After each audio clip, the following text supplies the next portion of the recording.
Is this the end of Roe v. Wade? As a secret Supreme Court document is leaked, thousands of demonstrators hit the streets. The U.S. role in Ukraine, how we provided intelligence leading to the sinking of Russia's key warship in the Black Sea.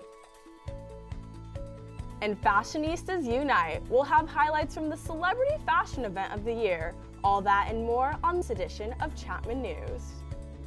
From Dodge College of Film and Media Arts, this is Chapman News.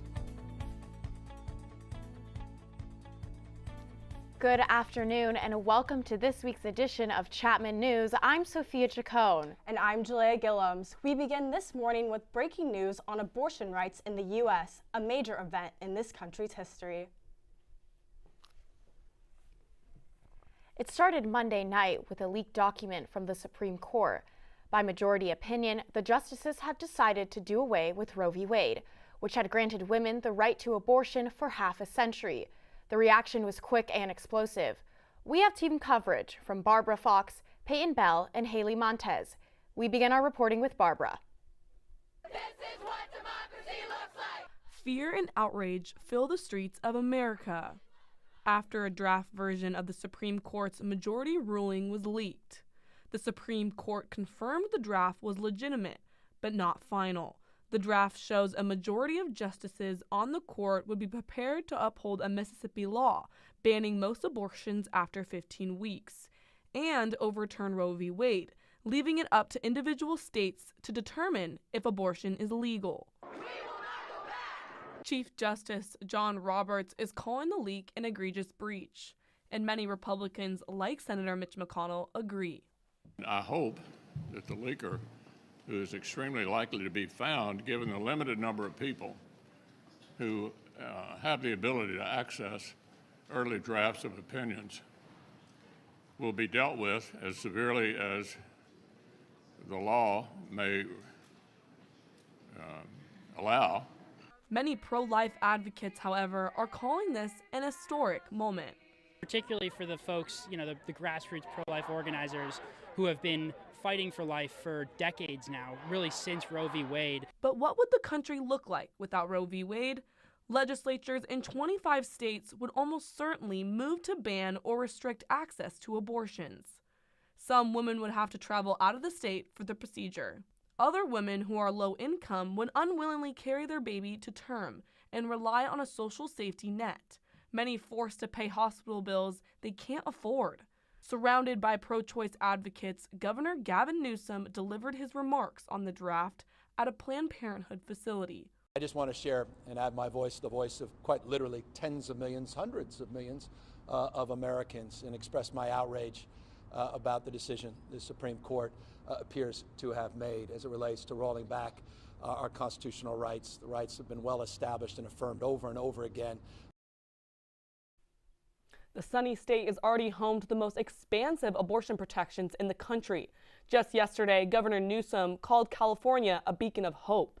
California lawmakers plan to go further by becoming one of the first to guarantee a right to an abortion in a state constitution.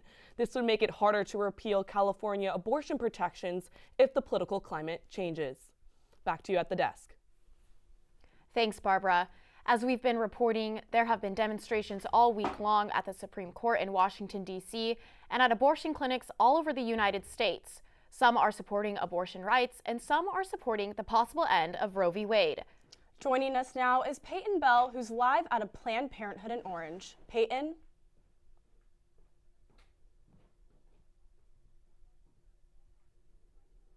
Including birth control, STD testing, vaccines, and abortion services. There were quite a few pro-life demonstrators here earlier, and I spoke to one of them who handed us some pamphlets and told us that she's excited about this new brief and says that she feels like her prayers are being answered. This clinic is frequently the site of demonstrations, both pro-life and pro-choice.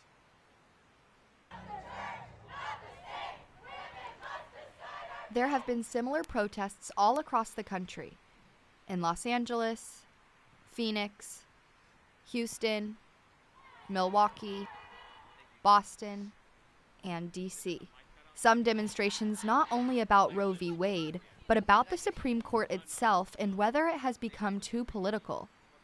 According to a recent survey by Pew Research, 84% of Americans think the justices should keep politics out of their deliberations. That number affects the general view of the court itself. A year ago, 64% of the public had a favorable view of the court, but this year, that number dropped to 54%, which is the lowest approval rating in 40 years. If the court does vote to overturn the landmark decision in June, there is potential to affect other rights as well. Making sure that people understand the risk that we all face, these fundamental rights that we have enjoyed, the right to privacy, the right to marry, those are not rights that are specifically outlined in the Constitution. Those rights are at risk. Privacy rights such as gay marriage and birth control could be threatened too. Some Republicans deny this scenario, but one thing is for sure, these demonstrations will continue over the next several months. I'm Peyton Bell, live at the Planned Parenthood in Orange. Back to you. In less than 6 months, the country will have midterm elections. The conventional wisdom is that the party in power, the Democrats, will lose seats to the party out of power, the Republicans. However, the Roe v. Wade issue may throw this conventional wisdom up in the air. Haley Montez joins us with that story. Haley? The possible overturn of Roe v. Wade could have massive effects on the upcoming midterm elections. I take a closer look at just how much. Congress can keep Roe versus Wade the law. Democratic Senator Elizabeth Warren could barely contain her anger. This is what the Republicans have been working toward this day for decades. They have been out there plotting, carefully cultivating these Supreme Court justices so they could have a majority on the bench who would accomplish something that the majority of Americans do not want. The latest Washington Post ABC News poll supports her claims. 54% of Americans want to keep Roe v. Wade, while only 28% want to overturn it. Roe v. Wade is going to go! And 18% have no opinion. Democrats will be relying on the turnout to keep this ruling. And President Biden thinks the overturning of Roe v. Wade is not just about abortion. What happens if you have a state changes the law saying that children who are LGBTQ can't be in classrooms with other children? Is that legit under the way the decision is written? What are the next things that are going to be attacked?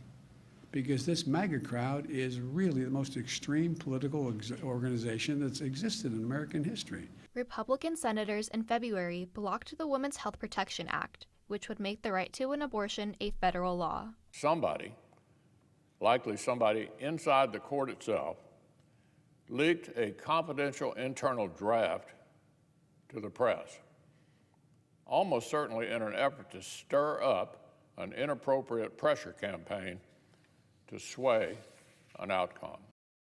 Many Republican-dominated states already have abortion laws set to replace Roe's ruling. As Democrats push pro-choice legislation in the midterms, Republicans will continue to push the pro-life agenda and support for the Supreme Court's decision, polarizing individual states and nations' legislation in the next couple months. For Chapman News, I'm Haley Montez. The 2022 primaries kicked off in Ohio and Indiana Tuesday. In Ohio, J.D. Vance, who was recently endorsed by former President Trump, won the GOP primary for Senate. And on the other side of the aisle, Representative Tim Ryan won the Democratic primary. With rising inflation and other economic concerns fueling the Republican push to take over the Senate, Roe v. Wade may be the spark Democrats need to take the midterms. And let's wrap up with some economic news. The job market is showing signs of returning to normal. More than 400,000 jobs were added in April, leaving the 3.6% unemployment rate unchanged. And what goes up often must come down. After a dramatic rise on Wednesday, the stock market faced its worst showing since March 2020. Dow Jones tumbled down more than 1,000 points on Thursday and another 400 points today. The Federal Reserve raised its benchmark interest rate by 0.5 percentage point to combat the rising inflation, the biggest hike in 2 decades. I'm Haley Montez, back to you at the desk. As Russia relentlessly attacks Mariupol, the Azovstal steel plant is one of Ukraine's last stands. Ukrainians are defending the plant under near constant Russian bombardment. Despite Moscow's claim of a ceasefire, Russia's grip on Mariupol continues to tighten. And an update on the attack on the theater in Mariupol, Ukraine. AP News held an investigation and found evidence which points to 600 people dead from the Russian airstrike. Based on the account of 23 survivors, AP News recreated the events of the day. Their accounts are devastating. Не было, понимаете, но завалы до сих пор, вот мы смотрим ролики, до сих пор завалы лежат. Под завалами люди. Их просто никто, я не думаю, что их кто-то откапывал. Я думаю, что это просто одна большая такая братская могила. This new evidence makes this event stand out as the deadliest attack on civilians to date. U.S. intelligence helped Ukraine sink the Russian ship Moskva in late April. According to a senior defense official, the U.S. provided intelligence as to the location of the Moskva to the Ukrainians. But the official said that the U.S. had no role in Ukraine's decision to strike the ship.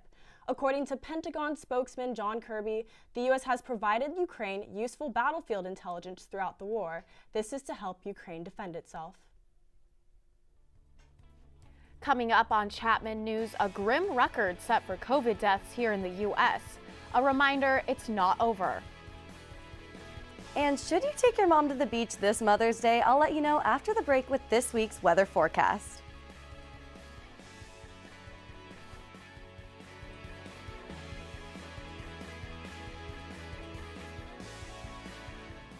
Okay, Daddy, Dr. Elmo says you're healthy. Oh, well, thank you. Our children and families want us to be healthy. That's why I and lots of other grown-ups got the COVID-19 vaccine, so we can stay healthy and get back to the moments we miss, like seeing our friends and family. Here you go, Daddy. For a healthy checkup, a sticker. Oh, thanks, son. With free COVID-19 vaccines, sunnier days are ahead. Visit getvaccineanswers.org. Come next week, President Biden will have a new press secretary. Her name is Karine Jean-Pierre. Pierre is a veteran of both the Biden and Obama campaigns, and she will make history as the first black press secretary, as well as the first gay press secretary. Jen Psaki, the current press secretary, will get her own show on MSNBC. Despite the White House easing COVID restrictions in recent weeks, COVID spikes are happening abroad. Kiana Favela is here with your COVID report. Thanks, guys. A grim milestone. According to data from the CDC, the U.S. reached 1 million COVID-19 deaths. Public health officials are urging people to get their booster shots, as only 30% of the U.S. population has received them. And nearly every U.S. state is experiencing a spike in COVID cases this week. This is the first time our country has seen a notable spike in cases since the peak of the Omicron variant in January. What's going around now is the BA.2 subvariant of the Omicron strain. Although it tends to be more mild, it's highly contagious. Currently, the U.S. is reporting an average of about 60,000 cases per day, and that number is continuing to trend upwards. Vice President Harris has tested negative for COVID and returned to in-person work. While she was sick with COVID, VP Harris was prescribed Pfizer's antiviral pill, Paxlovid. Her office says she will follow CDC guidelines by wearing a tight-fitting mask until her 10-day period is over. She is fully vaccinated and twice boosted. The FDA is limiting the use of the Johnson & Johnson COVID vaccine. The decision comes after researchers with the FDA and CDC found that the J&J vaccine led to 60 confirmed cases of thrombosis and thrombocytopenia syndrome. These syndromes can lead to rare but potentially life-threatening blood clots. The vaccine will now be limited to adults age 18 years and older who are medically ineligible for another approved vaccine. And in Beijing, things are taking an extreme turn. The city is just reopening after a May Day holiday ban. During the ban, all restaurants, theme parks, gyms, sports facilities, and entertainment venues were closed. Citizens are now required to have a negative COVID test to enter public spaces and use public transportation. China's zero-COVID approach of containing outbreaks has the country considering the negative effects to the economy. Typically, the May Day holiday brings in a lot of tourists and revenue to China. With your COVID report, I'm Kiana Favela. Have you ever wanted to stay in a hotel in space, Jalea? Yes. Well, in 3 years, that dream could become a reality. The Californian company Orbital Assembly Corporation announced on Tuesday that they will be launching 2 space stations with hotel accommodations for tourists by 2025. But what about anti-gravity? Will I float while I sleep? Well, the company says their hotels will be equipped with artificial gravity so their tenants can move around as they normally do. This is despite the fact that this technology has not been invented yet. This will be a step up from the current commercial space travel we are seeing Jeff Bezos create. Man, I hope that hotel has a great heating system. It gets cold up in space. Well, down here we might want some AC. Anna Montemore is in the Weather Center with your weekly forecast. Anna? Thanks, my little ray of sunshines. Before we dive into this week's weather forecast, I wanted to share some great news for your next adventure. California announced that library card holders across the state can now access one-day passes to any national park in the U.S. As part of a 3-year pilot program, libraries will receive 3 national park hang tags, which can be used any day of the week, including holidays. Most state parks in California are accessible with the pass, and you can check out the park's government website for more information. All right, let's move on to this week's forecast. Right now in Orange, it is currently 78 degrees, and it looks like it's going to break into the 80s later this afternoon. Now for our national weather forecast, starting with my hometown of Seattle, Washington, looking at 52 degrees, a little bit different than here in Orange, and expecting rain per usual. Moving down to San Francisco, it is looking like it's 63 degrees, and over in Sin City, it is 99 degrees. No thank you. And over here in Denver, we see it is a high of 81 degrees, and down in Austin, Texas, it is humid today with 95 degrees. Moving up to Minneapolis, it is 72 degrees, and over in Chi-Town, it is a crisp 52 degrees. And now over on the East Coast, both New York and Washington, D.C. are in the 60s and expect rain today. And in the south, we see some high temperatures and 88 degrees in Miami. Now let's take a closer look at our orange forecast. As you see inland, it is the hottest temperatures at 77 degrees here in Orange. And as we go out onto the coast, we see it is mid-60s. And in Laguna Beach and Newport Beach, it looks like sunny skies for the most part. So I would suggest to bring a jacket to keep warm in that ocean breeze. Now let's move on to our Orange 7-day forecast. No surprise here, it is clear skies and sunny, and it might be breaking into the 80s later today, with the rest of the week into the mid and low 70s. It's safe to say that temperatures today are a great way to kick off the weekend, and Sunday will be the perfect time to take your mom to the beach for Mother's Day. That has been your weather forecast. I'm Anna Montemore. Back to you at the desk.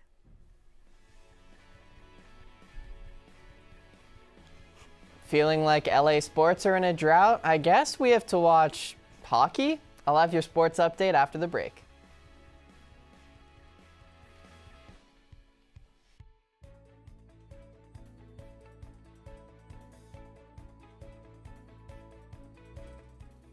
When times get dark, we can't see the help that's all around us. Let 211 be your guiding light for help with food, healthcare, and other resources. 211, how can I help you?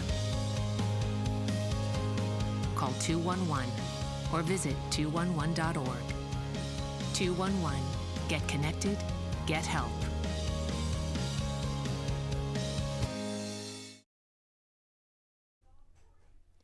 Get your fanciest hats out of your closet this weekend.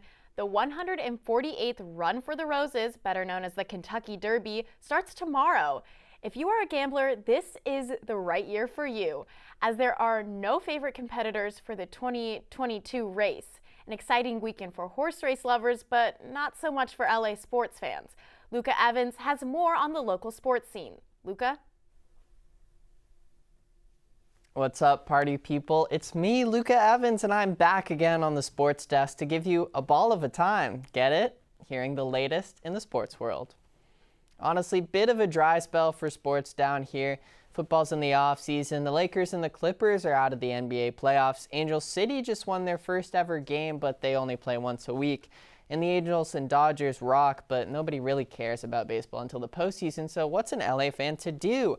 Your only solution, unfortunately, may be to try and watch hockey. The horror, yeesh. That's right, you may never have given 1 ounce of a crap about the Los Angeles Kings, but they're in the playoffs for the first time since 2017. Connor McDavid and Leon Draisaitl may be fast on the ice, but they're no Jonathan Quick. The Kings goaltender led Los Angeles to a win in the first game of a series against the Edmonton Oilers. Draisaitl back to the point. Barry to McDavid. McDavid moving in. Seam pass. Draisaitl. Diving save by Quick. Phenomenal. But the Oilers did come back Wednesday to knock the skates off the Kings with a 6-0 win, so it's looking like it could be a tough series for LA. They play Game 3 tonight at home. But if you would really just rather eat a can of worms than watch hockey, though, you can celebrate the close of another sports season for our very own Chapman Panthers. Baseball is their final series of the season this weekend before heading into the playoffs, because if Chapman's good at one thing, it's baseball. Kudos to Coach Scott Laverty for building a heck of a program there. And Panthers softball is playing its first postseason game. It's a jungle clash against the Laverne Leopards tonight. They just beat them in 2 out of 3 games last weekend, so Laverne, more like La gonna lose at softball. The track and field season, meanwhile, is wrapping up this month as they just completed one of the biggest meets of the year. Promise Johnson has more.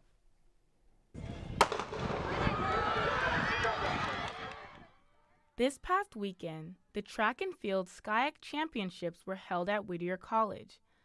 9 teams competed against each other, and many of our own Chapman athletes not only placed and made personal best, but also made school history.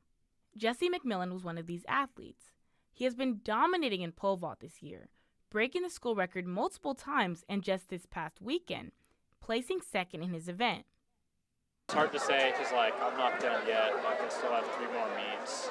We'll see. Hopefully I can get over, 5 meters, hopefully 520. But I'm hungry for more.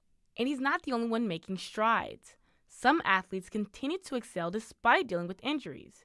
Sophomore Alec Desposito broke the school record in triple jump even after recently recovering from a hamstring injury. And senior Maya Girardi placed 3rd in the javelin after injuring her elbow earlier this year. My jumps run really well. Did not go as expected, though. I didn't expect to do as well as I did. But I kept jumping farther and farther on each jump, and the last one was just the best, and it was super exciting in the moment, and I felt really hyped. Very relieved to podium. It wasn't the most ideal season. I was injured the first half of it, still battling with that throughout the rest of the year. So I'm just glad I could show up. The relays are always a very entertaining event to watch, and this year the teams did not disappoint. The boys 4x400 meter relay placed 5th and the girls placed 3rd. All athletes making sure to leave their hearts on the field. I was a little nervous to start us off. I've never started a 4x4 in my life, and I thought it was really neat to get out of the blocks fast, and I was able to cruise the whole time, and I PR'd by 2 seconds in a normal 400. The Chapman track and field team had a very full season this year, and while this is the end for many of them, some will still continue on to the last chance meets this weekend, in hopes of better marks or possibly qualifying for national championships. Reporting for Chapman News, I'm Promise Johnson. Good luck to those at those last chance meets, and stay tuned next week for a little awards show that we have planned honoring the best of Chapman sports this past year. But now let's talk about the basketball playoffs for a second, and I'll do a saucy little segment for you where I in all my infinite wisdom, pick the playoff winners because I can literally do whatever I want on this segment. In the West, let's take a look. The Mavericks, in my opinion, just don't have the defensive core to handle Chris Paul, Devin Booker, and the Phoenix Suns. So I'm feeling like the Suns are going to play the Warriors, who are going to beat the Grizzlies because I'm from the Bay Area and I have sheer denial of any other outcome. And let's move on to the East, where Miami's just going to beat Philadelphia because Joel Embiid is hurt and James Harden is unfortunately old and slow.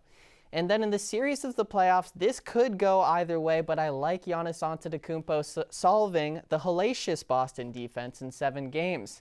So let's check back next week to see if, I got any of this right. And finally, we've gone from Free Britney in America to Free Britney in Russia. We have an update from across the world as Britney Griner may be headed home soon. The United States has said that Russia, quote, wrongfully detained the WNBA star. And the U.S. State Department said it will continue to undertake efforts to provide appropriate support to Ms. Griner.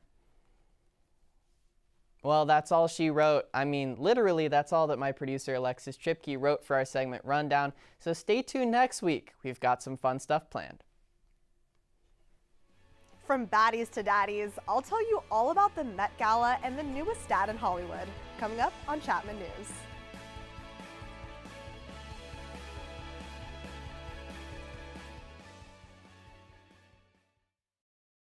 I'll be seeing you in all of our favorite places with laughter and warm embraces all day through. Elmo loves you. I love you too. With free COVID-19 vaccines, sunnier days are ahead. Visit getvaccinanswers.org. I'll be seeing you.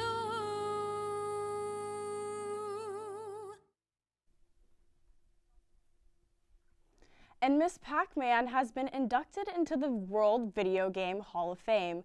The 1981 hit sequel to Pac-Man is being recognized for its popularity and impact on pop culture.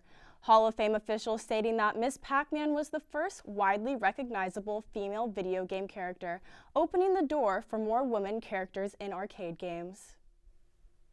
Jalea, did you see the Met Gala this year? Yes, I did, and I loved Bella Hadid's outfit. I loved Bella Hadid's outfit too, but also Rosalia killed it. With more on the Met Gala and your entertainment report is Adrienne Mitchell. Adrienne? What's up, people, and welcome to the only episode ever of 4 Mitchell Minutes, where I talk and you listen. It'll be the best 4 minutes of your life. First up, the Met Gala. If you live under a rock, that's when celebrities dress up and raise money for New York's Metropolitan Museum of Art. I've never been, but then again, I don't have $35,000 to drop on a ticket, and I'm not a celebrity, although in my mom's eyes, I'm sure I am. Now, there's always a theme, and this year's theme was gilded glamour. I'm sensing the organizers were all about alliteration and were blatantly blind that America's currently suffering from some not-so-glamorous inflation. Despite that, the Met earned a record $17.4 million. Now let's discuss some standout looks from the Met Gala, starting with Kim Kardashian, because she somehow continues to stay relevant. I guess you could say Kardashian thrifted her look, if you count a $4.8 million dress thrifted. The original owner of the dress was Marilyn Monroe, and Monroe wore it to sing Happy Birthday to JFK. Kardashian borrowed the dress from a museum and wasn't allowed to make alterations, so she lost 16 pounds in 3 weeks. Now, 3 weeks isn't a long time, but over 20 years is. That's how long it's been since Hillary Clinton last went to the Met Gala. This year, Clinton wore a dress embroidered with the names of 60 influential women in history. Everyone from Abigail Adams and Sacagawea to Harriet Tubman to Eleanor Roosevelt to Shirley Chisholm to Madeleine Albright, who we just lost. Clinton wasn't the only politician wearing a message. New York Mayor Eric Adams wore a long black tuxedo coat with the words "End gun violence." It's a nice sentiment, but according to the NYPD, there's been a 16.2% increase in shootings. So maybe strutting on red carpets isn't the best way to solve problems. And yet again, Blake Lively made the night, well, lively with her Versace color-changing gown. It was definitely a Disney Princess Aurora moment. Like New York City classic architecture, I have patina. This is detailing from the Empire State Building, some of the draping from the Statue of Liberty. And finally, we need to discuss one celebrity who wasn't physically there but still made a stony impression. Rihanna herself. Yes, they literally turned her into a marble statue. From the Met Gala to another potential COVID super spreader event, let's talk about the White House Correspondents' Dinner. Yes, after 2 years, the political roasts are finally back, headlined by Trevor Noah. Listen to my favorite Biden roast. If you didn't come, I totally would have understood. Yeah, because these people have been so hard on you, which I don't get. I really don't. You know, I think ever since you've come into office, things are really looking up. You know, gas is up, rent is up, food is up. Not to mention COVID cases are up. The dinner resulted in a handful of attendees testing positive, including CNN, NBC, and CBS employees. speaking of positive, I'm positive Marvel fans are going to be having a great weekend. Doctor Strange and the Multiverse of Madness just came out yesterday, so buy your tickets now. Now, on a more serious note, I have an update on the Johnny Depp-Amber Heard defamation case. Heard took the stand accusing Depp of sexual assault, cocaine usage, and also forcefully searching her for cocaine. She described the abuse in detail. Listen to this. Slams me up by my neck and holds me there for a second and tells me that he could kill me. And that was an embarrassment. A spokesperson for Depp issued this statement after Heard gave her testimony. Ms. Heard did indeed deliver the performance of her life in her direct examination. The upcoming cross-examination from Mr. Depp's team will be most telling and will certainly highlight the many fallacies Ms. Heard has now attempted to pass off as fact.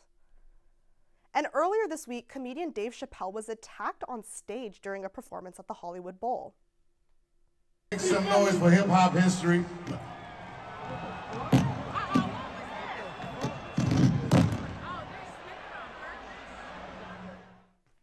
Authorities have confirmed the attacker was an audience member that raced onto stage with a weapon and tackled Chappelle. It is unclear if the weapon was actually used, but police confirm that Chappelle remains uninjured from the incident. In fact, he actually later continued the show and joked about the incident. Hey, if Chris Rock can do it, so can Dave Chappelle. And speaking of shocking, Post Malone announced him and his girlfriend are expecting a baby. I guess we can call him Daddy Malone now. And that's not all the Daddy Posty news. He is also set to drop his new album, 12 Karat Toothache, sometime this June. But I can't wait that long, so this weekend I'll be listening to 2 new albums from Bad Bunny and Jack Harlow, who could definitely put me in first class. Well, that was the one and only ever 4 Mitchell Minutes, where I talked and you listened. Back to you at the desk. In honor of Mother's Day, the First Lady, Jill Biden, will be traveling to Eastern Europe this weekend. She will arrive in Ukraine on Sunday, where she will be visiting Ukrainian refugees.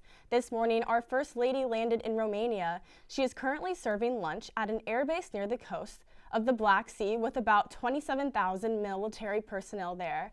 This is her most high-profile venture since her husband took office. And Jill Biden may be one of America's most famous mothers, but my mom is still number 1. Me too. We asked Chapman students to tell us what Mother's Day means to them. Mother's Day, I think, is a great opportunity to thank our mothers and tell them that we appreciate all that they've done for us throughout our lives and the support that they've given us. Mother's Day is a time where you just get to appreciate, you know, to everyone, the coolest woman that they always know, and that is our moms. I love my mother very much. I think I'm the most grateful for her out of like any other person on the planet. A mother's job is hard, and one day a year is not really enough to thank them for the support they give us 365 days. I wouldn't be who I am without her, and I love her so much. Like, she's supported me in so many ways, and I owe like all of my successes to her. You know, any bit of opportunity I can have to, you know, just show her my appreciation, show her, you know, my love for her is, you know, very special to me. I wanted to wish you an early Mother's Day, and thank you for being the best mom in the world. No, I just wanted to tell you, Mom, that, you know, I love you very much and I appreciate you, and I just wanted to wish you a happy early Mother's Day. Oh, thank you, sweetheart. My mom is not here. She's in Shanghai right now, so it's like the entire Pacific Ocean is between us, so I really miss her. And at this difficult time, I can't be able to see her, and I won't be able to see her for like 2 years, so this day means a lot to me, and I think also for her. Yeah. Well, happy early Mother's Day to all the moms out there. I know my mom is watching, so hi Mom, I love you. Happy early Mother's Day. And also, hi Grandma, I know you're watching too. I love my mom too. I love you. Mwah! And thank you for joining us this week. Be sure to check out our YouTube page at chapmannews.tv and make sure to follow us at Chapman News. I'm Jalea Gillums. And I'm Sophia Chacon, and we will see you next week with another episode of Chapman News.